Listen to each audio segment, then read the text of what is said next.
We're reviewing Banshees of Inisherin. From director Martin McDonagh, starring Colin Farrell, Brendan Gleeson, Kerry Condon, Barry Keoghan. Right? Yep. I'm saying that right? Yep. We looked this up after Batman. We figured it out. On a remote island. It's about two friends on a remote island off the coast of Ireland during Irish Civil War. Man devastated when friend doesn't want him anymore as a friend. That's kind of the dark story. And it's kind of this back and forth story about them trying to repair their damaged relationship by any means necessary. However, as the resolve strengthens, things begin to fall apart. And that's kind of all I want to say, because I don't want to ruin kind of the fun of the movie. But that's basically it. That's kind of the main premise of the movie. Friend doesn't want to be friend with someone else, and it's kind of about the attempt to mend that friendship. Won't say a ton, spoiler-wise. We will have a spoiler section here. Off the top, this might be Colin Farrell's best performance. I think it's not debatable. I think it's incredible.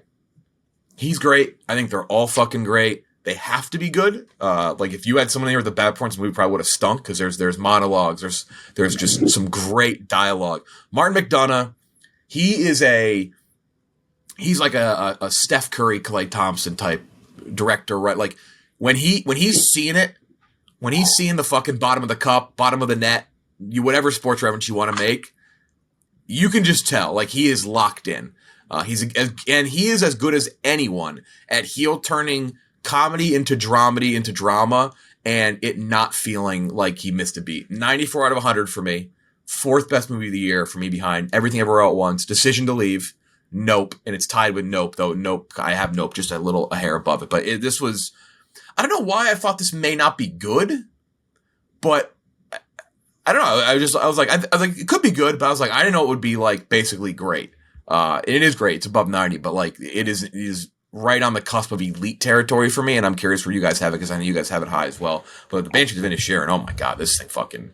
And for context, by the way, I have In Bruges 95 out of 100, Banshees 94 out of 100, Three Billboards 93, which we should talk about Three Billboards, because the retrospective on Three Billboards, I still like that movie, even though I know some people hate it. And then Seven Psychopaths is kind of his, like...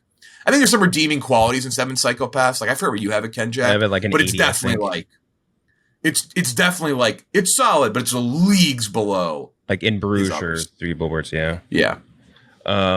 So I have it at a 95 out of 100. It's for me just above Three Billboards and below In Bruges, which I have like a 99 out of 100, I think. So like I'm in the same ranking as you are. I think the movie has all of the markings of what makes a McDonagh movie like typically great, which is like really good characters, razor sharp jokes, and dark humor. Like that's what he's best at, and something he includes in all his movies. What I kind of liked is like the movie feels like it's split into two different ones.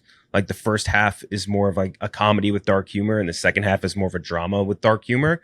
And I kind of liked it, and I think that the shock value of that transition was earned throughout the movie, and I liked it a lot. I mean, Colin Farrell, Brendan Gleeson were about as good as they were in Bruges, in my opinion. Barry Keoghan, very odd. But I think that like Kerry Condon, right? Condon was like the surprise star for me, because she acted on par with two greats in this movie and basically added like a whole nother level to it.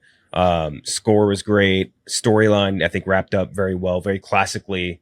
Martin McDonagh as well. And I always love, like, he uses this guy Carter Burwell as this to do his music. And I think his music always fits exactly what the vibe Martin McDonagh was looking for perfectly. And I think just an awesome movie, fun time, beautiful to look at. So many great scenes. Ooh. Like there's this one shot near the end where they do like it's kind of like a drone shot up to the clouds, where like you see the cliffs and like you see like all the Irish farms and stuff like that. It was just gorgeous, picturesque ass movie. Same like with In Bruges.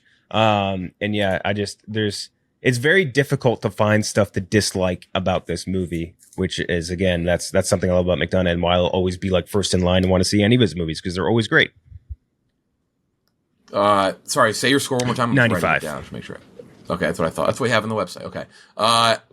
Before you Gooch, you go. I think the kind of crazy thing, if you talk about his best performances, I think the four best that you would debate are all from two directors. I think it's either In Bruges or Banshee of Inisherin, but you could also, I think, The Lobster, Killing of a Sacred Deer, too. And Phone Booth, also. You're missing. That's the only one I would say is missing. I fucking love Phone Booth. Kiefer Sutherland rocked in that. I don't care what anyone says. I like that movie. I love The Lobster. But it's kind of crazy, like, and that's not like a knock on him or anything. Like, he can only do it with these 4 directors, but like, he clearly like is perfect for both those directors. But I think probably Martin, I would say that between this and In Bruges, but I do think this is his best. I love this movie.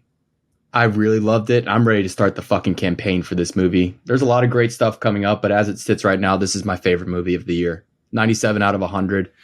I think this is better than In Bruges. I think this is wild. I love that. Yeah, it's wildly sharp, just incredible dialogue, and it just hit home for me on a lot of fronts. Like, it's a very simple story on its surface, but it's packaged so well and so beautiful. I mean, it kind of rips your gut out at points, but I haven't laughed harder in a movie theater the whole year either. I mean, just incredible stuff. Barry Keoghan also, you all brought him up. I think he's as good as it gets when you come to a side character. We won't get too much into spoilers, but just making me laugh. And also, I mean, fucking almost made me cry in the theater. Just phenomenal movie. I really can't wait for this to go. I hope it goes really wide so everyone can see it, because I think it'll definitely be there at the end of the year for the Best Picture. It'll definitely pick up the nomination. I think it'll definitely be in the conversation, depending on how much of a campaign they make for it. 97 out of 100. Fucking love this movie. Really fucking love it. Spoiler section here.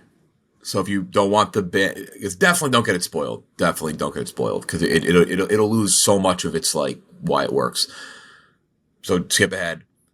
I'm gonna turn on. I'm gonna do it briefly for 20 seconds. This movie does not end very peachy. I'll put it that way. I mean, none of his movies I feel like really do. No, but I think it's darker than In Bruges, right? Like, because I feel like In Bruges had, because of the killing and like it had a different. I think there's like a sharp like nastiness to it, but it's not as sad because like so like with that movie, right? Like the whole movie during Banshees is like you're rooting for their friendship to be repaired, right? The friendship does not get repaired. In In Bruges, you want Ralph Fiennes to die, and he dies. Exactly. Kills the little guy in the premise, and kills Colin Farrell, and also Brendan Gleeson does die as well, brutally. But still, yeah, I feel like it's the primal need, the visceral need for that relationship in Banshees to be repaired, not being satisfied or quenched, or that thirst being quenched, whatever, is it's tough. But here's my snobby thing. I'm only going to turn out for 20 seconds. This movie's going to go wide. And if people see it, you're going to get the type of people who watch a movie and they want the happy ending. They say, with the Gone Girls of the world, and they're going to be mad. You're all casuals. All of you are all casual moviegoers. If you watch this movie and you get mad at how it ends, because the ending was so, I don't know why, and maybe that's how great he is at his writing and his story developing. For some dumb fucking reason, now maybe I'm just if you're a casual, maybe I'm a dumbass. I was like, oh man, they're gonna mend it. They're gonna mend it. And at the end, I'm like, God damn it, no, they weren't. It's Martin McDonagh. Of course they weren't gonna mend it. It's so perfectly well done. And it ends in the best way possible. I was like, of course, that's exactly how it has to end. If it ended the other way, I'd be furious, because it wouldn't make any sense. It moves along, and he's so smart at somehow subverting your expectations, but still landing in the same spot that makes you enjoy his movies. There's a line near the end of it. I think the final line of the movie was some things aren't meant to be fixed, and that's okay. I think it was the thing they signed off on. And I was just like, oh, fucking, yeah, I guess so. And I think that was a really well-earned moment. Yeah, and I mean, 3 Billboards says that too. I mean, I know 3 Billboards is controversial. Have you guys changed your opinions or thoughts on 3 Billboards as it came out? Not really. People try to hyper dissect the social aspects of it, right? Which sure, but the movie itself, I still think holds up just as well. I don't know, Goochman. Yeah, it's not my favorite movie. I'll just say that much, especially out of what he's done. But it's good. It's just a little slow at points. I don't think the dialogue is quite as sharp. I would probably agree with that. I still think the acting in that movie is fucking top notch. But I would agree. I think the acting in that movie is what kind of pushes that one. That's So, some like, great the height shots. it's at. They have that long take where Sam Rockwell like goes all the way through, Mhm. knocks that dude through the window. Like that shot was insane. There's other reasons why that one works. This one works because, again, of like how sharp it is. Yeah. I mean, some of the monologues, just some of it is just That- fucking. The monologue he delivers in the bar when he's drunk and he's like, well, nobody remembered, or he said, everyone knows Mozart's name. Nobody's ever been remembered for nice. And he's like, I don't know who Mozart is. I mean, He's like, I remember my mom. He's like, my mom was nice. I remember her. My pa was nice. I remember her. My sister's nice. Yeah. I'll always remember her. And it was like, fuck, that just really like, God damn. It hits. Exactly. That was a great line. Did you know what the Banshees of Inisherin was going to mean, by the way? I knew Inisherin was the island they were on. I didn't know what the Banshees part is, but Banshees are big in Irish. I think he just folklore tied that in. The movie is a adaptation of these plays he wrote early in his career, early in Irish theater. And I think there was like 5 different plays, and it was all based around Inisherin in this town. He's kind of adapted it and kind of molded it all together into one coherent storyline. Yeah.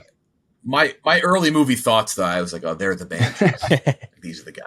I don't know. I was like, that's like whenever things first starts, like I always go through a couple things in my head, like, where's it going to be? Where's it going to go? Because I just like to kind of set that for myself.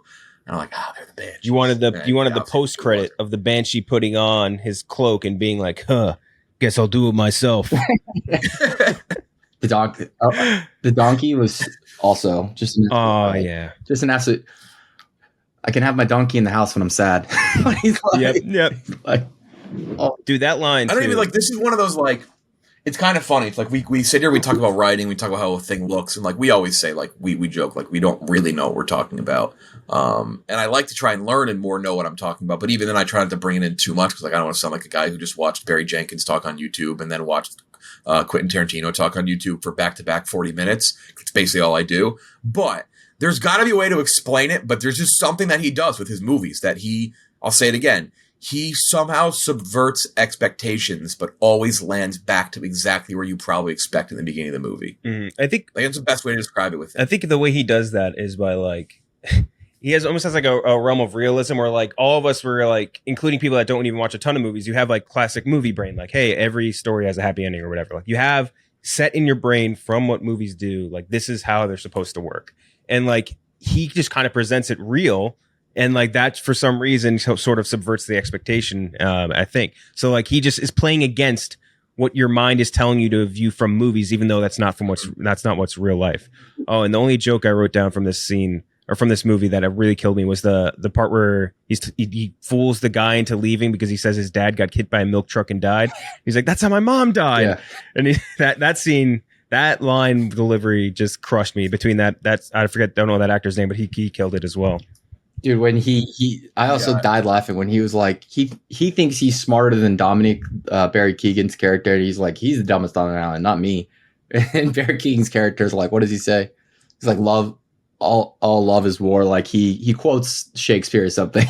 And Patrick has no fucking idea what he's talking about. And he kind of realizes, I might be dumber than Dominic. Yeah. That whole back and forth is great with him realizing he's dull. Yeah. Oh my gosh. So funny. There's so many good lines in there. I can't wait to rewatch it. Like you said, I don't go ahead.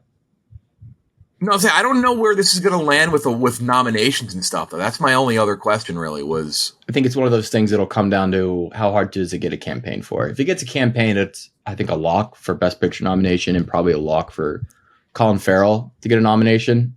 Oh, it does. I'm looking at Variety right now. Their predictions, which were updated last week, it has it number 2 behind The Fabelmans. I would say that I've heard, and this is just based off of what I'd seen as well as far as Oscar races go. I heard the supporting actress field is very tough, but I would love Carrie if Carrie Condon got something out of this because she was fantastic, like a real highlight from the movie. Man, if fucking Top Gun doesn't get nominated for Best Picture, I'm Mr. Oscar. I may never watch the Oscars again. I don't want to put my chips on that. They have to do it. If it does not get and for the record, right now everybody has it being nominated. Okay. Like it is like it's not a on the fence thing. If that fucking movie doesn't get nominated for Best Picture, shut it down. They're gonna release another like favorite movie category. throw it up there. There's also been no more obvious this is winning Best Picture than The Fabelmans, by the way. Yeah. Movie about Like movies. I don't think it's possible that anything else wins. Like it's going to be so juiced up to get, and you know what? Look, it sounds like it's great. Oh yeah, people say it's like But- almost best of his career. Like it's up there. Like people are hyping the shit out of this movie. But it just feels like something that is going to absolutely. I mean, let's call it what it is. It's a movie about making movies. It is absolutely right up the Academy's like wheelhouse. Like they fucking love this shit. Like they will eat it. And Spielberg's directing. Like it's just everything they like packaged into one movie, and it's gonna, like you said, like it's gonna be tough to beat, and people are gonna be very upset about it. But whatever. Excuse me.